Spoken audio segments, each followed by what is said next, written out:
Hello there, my name is James and welcome to Demo Disc-Ussion, where I talk about a certain demo's content, giving my own opinion on games in a short manner, and also sharing stories of nostalgic past. In this episode, I've decided to choose a random demo disc, which is the PlayStation 55th UK magazine demo disc thingamawhatsit. Here's something that's quite honestly weird for you, this is PlayStation UK magazine demo number 55, and then we've got PlayStation Australia magazine demo number 32. They're both the same, so we were very much behind. But anyway, let's get right into this demo 55. Where do I even begin with this? I got it. The music is very much so some of the grooviest menu music you'll probably hear from any other demo disc in existence.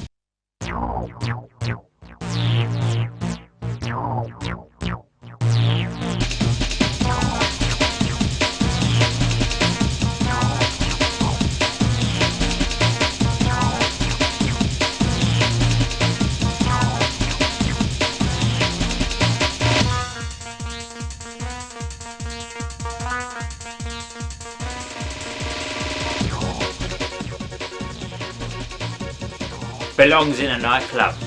I like it, although leaving it on in the background for a while would probably drive me insane. Speaking of backgrounds, I can't comprehend what this 2001 computer screensaver for the menu is at all.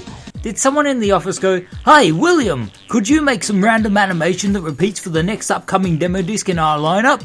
"Sure, what would you like it to be?" "I don't know, something with balls." "I got it." And then William made a scientific looking mix-up version of spore balls and those balls you'd find in your backyard that are probably flat or lost in the garden somewhere. Must have been a great payday.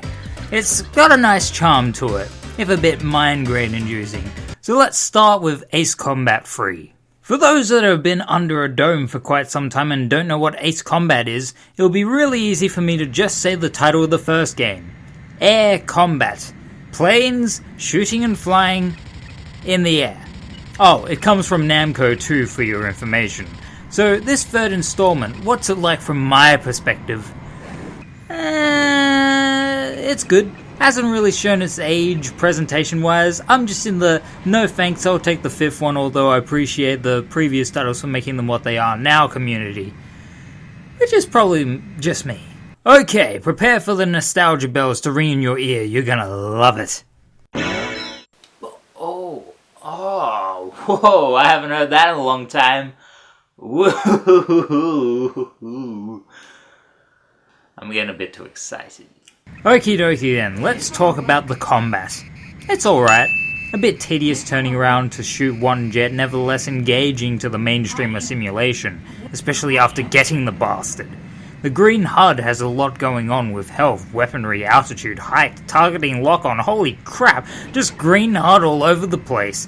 It looks alright, and yeah, it plays alright too. Wouldn't mind one of them PlayStation joystick controls to play one of these games though. That'd be amazing. My oh my though, if there is one thing I can't stand out of this experience, it'd be the woman that continuously says to pull up when you're pretty low to the ground. I know, alright, stop repeating yourself and let me do my work, okay? Jeez Louise. But the truthful thing about Ace Combat or any other flight game is not shooting the enemies down, but being the true daredevil in such a show-off by lowering down as low as you can possibly get to then rise with no explosion of damage out of it. That was the true fun of this demo for me. You'd tell the pull-up bitch to go screw herself and see how many times you can dodge crashing death. Oh. Well, I got distracted that time. Next game. Oh boy, another flight game. EagleOne was played more than Ace Combat 3 on this demo, I can declare. Maybe because it sounded more awesome in the fact that it seemed more engaging. Don't get me wrong, I love me some Ace Combat, but you do feel like you need to loosen the strap on your seatbelt and relax. Ace Combat is the OG flight simulator. EagleOne on the other hand is sort of a diet flight simulator. You can just feel the flow and weight of the controls float a bit more without the tightness. Anyway, enough with the rambling, it's story time. Once upon a day in 1999, my brother and father were playing this demo, and I of course was in the background. Keep in mind I can only remember memories from age 3 and onwards, so I definitely can recall seeing them play this game. Now here in the beginning of the level you gotta fill up the jet fuel so you can embark on your location, which is an island that has a bridge. 10 out of 10 description right there.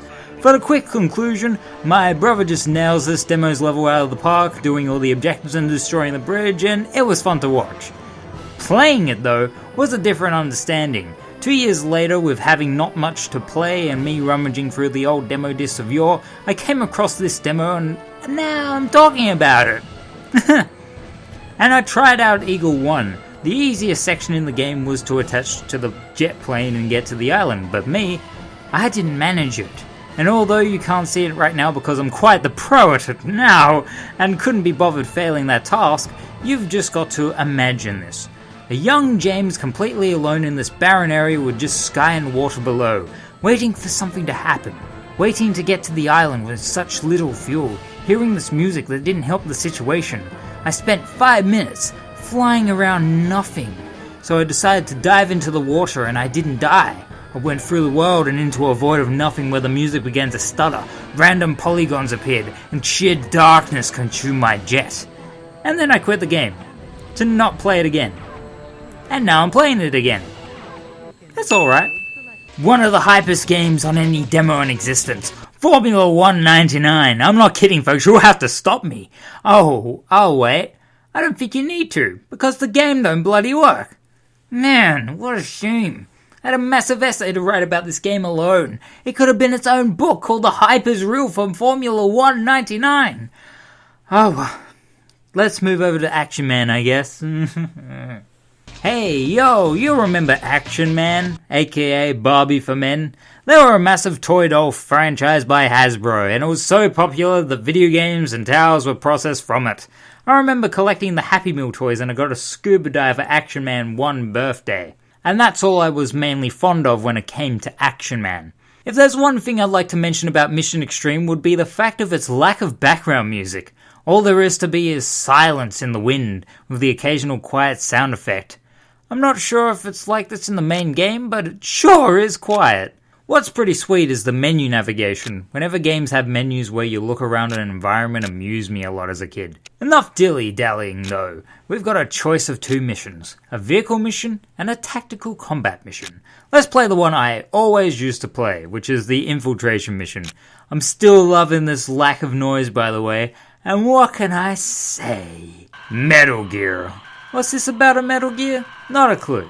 I haven't got much to put to this gameplay. It takes elements of other video games and puts the Action Man brand right dab on the cover.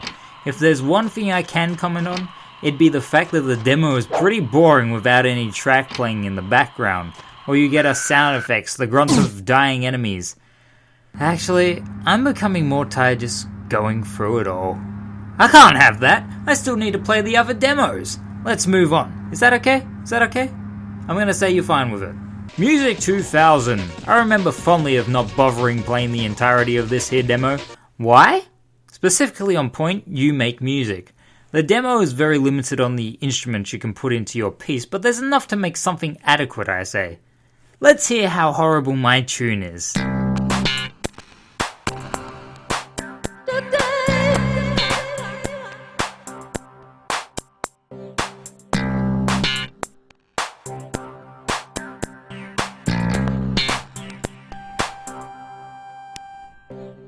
Feed me through the groove.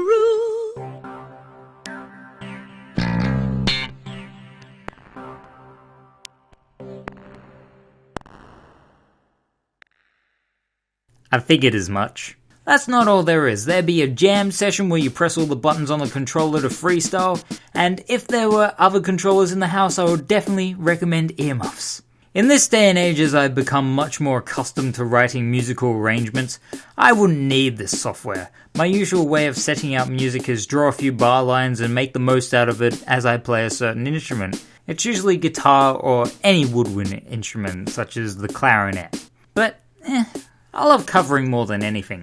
Songs off one of my favourite animus, Beck Mongolian Chop Squad, certain tracks from games such as Spyro, Tony Hawk Pro Skater, Spider-Man 2 Enter Electro, and Sydney 2000 of all things. So if you're into music whatsoever, then Music 2000 might be something up your alley if you went back 16 years. You probably heard me gawk and OG with appraisal for Colony Wars Vengeance, and yes, it did live up to the hype surprisingly. So now we've got the third in the series, Red Sun. This is a rolling demo, so we won't be playing any of it, sadly, but a visual glimpse is always good. And yeah, it looks alright. There's not a massive showcase beholding the awesomeness, mostly natural gameplay to expect. I won't lie, I'm gonna get this to complete my Colony Wars collection, but I don't know. I'm sure Red Sun is good, but I'll see. Gran Turismo 2.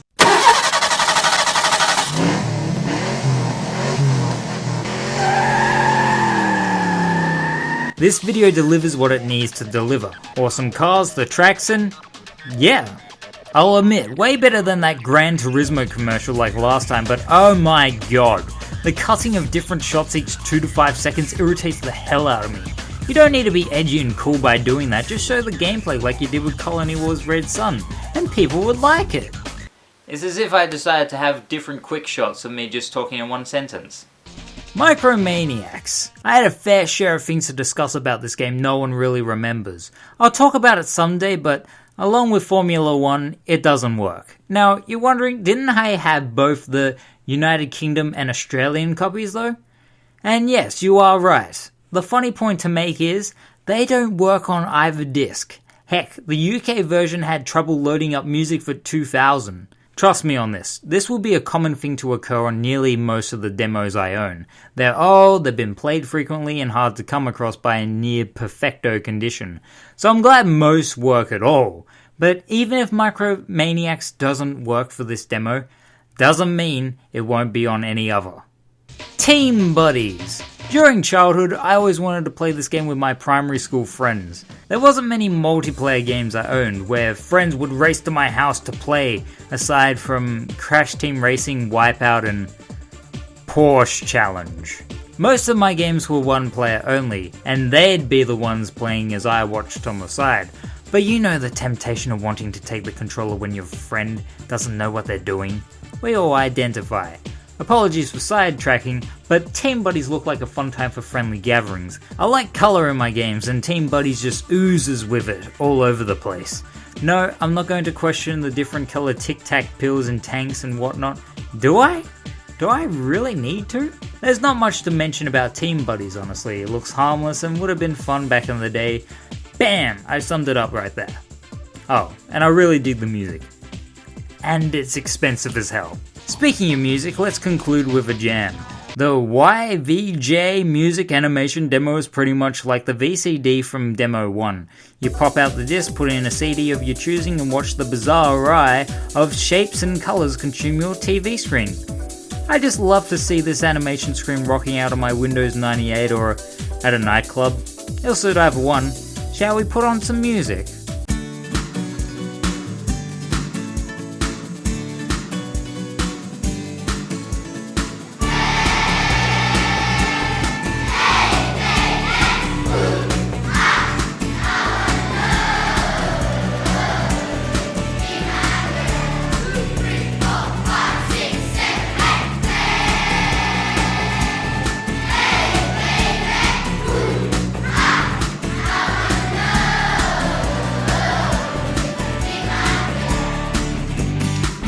And that was the 55th PlayStation UK magazine demo. It's alright, but we've only just begun our demo disc lineup. More games, more stories to tell, and definitely lots more demo discussion upcoming. Next time on Demo Discussion, we shall be looking at my favourite PS1 demo disc. Already. Till next time, bye bye.